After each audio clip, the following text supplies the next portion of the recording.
মহিলাটি প্রতিদিন বাসন ধোয়ার সময় চুপি চুপি ছোট ভাইয়ের যুদ্ধবিদ্যার অনুশীলন দেখত, কারণ এত অল্প বয়সে ভাই অনায়াসে তলোয়ারের শক্তি বের করতে পারত। প্রতিবার বাবাকে ভাইয়ের প্রশংসা করতে দেখে তার মনে গভীর হিংসা জন্মাত। সবাই চলে গেলে সে হাতে নেয় একটি কাঠ, ভাইয়ের মতো করেই সে সামনে এগিয়ে চেষ্টা করে, কিন্তু যত জোরেই আঘাত করে কিছুতেই হয় না। দূরের গাছের পাতাও নড়ে। সে হতাশ হয়ে ভাবে, তাহলে কি মেয়েদের একটুও প্রতিভা থাকে না? কিন্তু সে চলে যাওয়ার পরই অবিশ্বাস্য ঘটনা ঘটে। তা ছোড়া অদৃশ্য তলোয়ারের শক্তি মাটি চিরে ফাটিয়ে দেয়। সেই ভয়ঙ্কর শক্তি দূরের একটি বিশাল যুদ্ধবিদ্যালয়কে দুই ভাগ করে দেয়। এই দৃশ্য দেখে ফেলে একজন মহান যোদ্ধা। সে বিস্ময়ে বলে, এ তো জন্মগত তলোয়ার আত্মা, একটা সাধারণ কাঠিতেই এমন শক্তি। সে সঙ্গে সঙ্গে নেমে এসে মহিলাটিকে থামায় এবং শিষ্য হওয়ার প্রস্তাব দেয়, কিন্তু মহিলা সরাসরি না করে দেয়, কারণ ছোটবেলা থেকেই বাবা তাকে মেয়ে বলে অবহেলা করেছে। এখন সে শুধু চায়নি নিজেদের পরিবারের তলোয়ার বিদ্যাকে বিশ্বে প্রতিষ্ঠিত করতে আর বাবাকে প্রমাণ দিতে। এই কথা শুনে বৃদ্ধ যোদ্ধা রেগে যায়। শেষমেশ সে একটি তাবিজ দিয়ে বলে, ভেবে দেখো, সিদ্ধান্ত নিলে এটা ভেঙে দিই। এদিকে দত্তক ভাই পরিবারের সব সম্পত্তি দখলের জন্য মহিলাটিকে সরাতে চায়। এক রাতে সে তাকে পারিবারিক মন্দিরে ডেকে নেয়, তার সামনে পূর্বপুরুষদের স্মৃতি ফলক জ্বালিয়ে দেয়। বাবা আসার আগেই সে নিজের হাত আগুনে ছুঁয়ে আহতের ভান করে সব দোষ চাপিয়ে দেয় মহিলার উপর। মহিলা যতই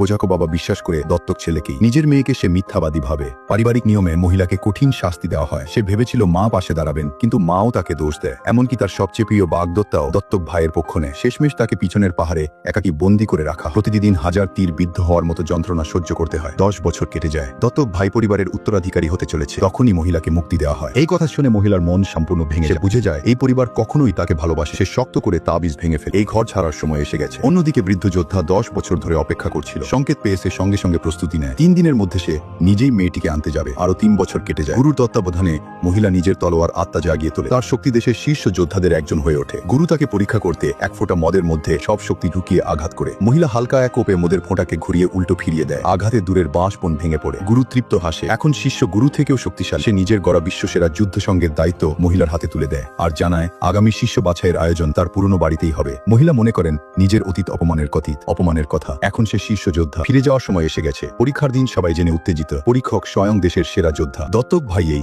রহস্যময় নারীর প্রতি আগেই আকৃষ্ট ছিল। বাবা আফসোস করে বলে, ও যদি আমার মেয়ে হতো। হঠাৎ সব শিষ্যের তলোয়ার কাঁপতে শুরু করে। মুহূর্তেই এক ভয়ঙ্কর তলোয়ারের ঘূর্ণি তৈরি হয়। পরের সেকেন্ডে এক নারী আকাশ থেকে নেমে আসে। হালকা হাত নেড়েই সব তলোয়ারকে জায়গায় ফিরিয়ে দেয়। এই দৃশ্য দেখে দত্তক ভাই ভয়ে কাঁপতে কাঁপতে তার সামনে হাঁটু গেড়ে বসে দিক নির্দেশনা চায়, কিন্তু মহিলা যখন ঘুরে দাঁড়ায়। গল্পটি ভালো লাগলে লাইক ও ফলো দিয়ে পাশে থাকবেন।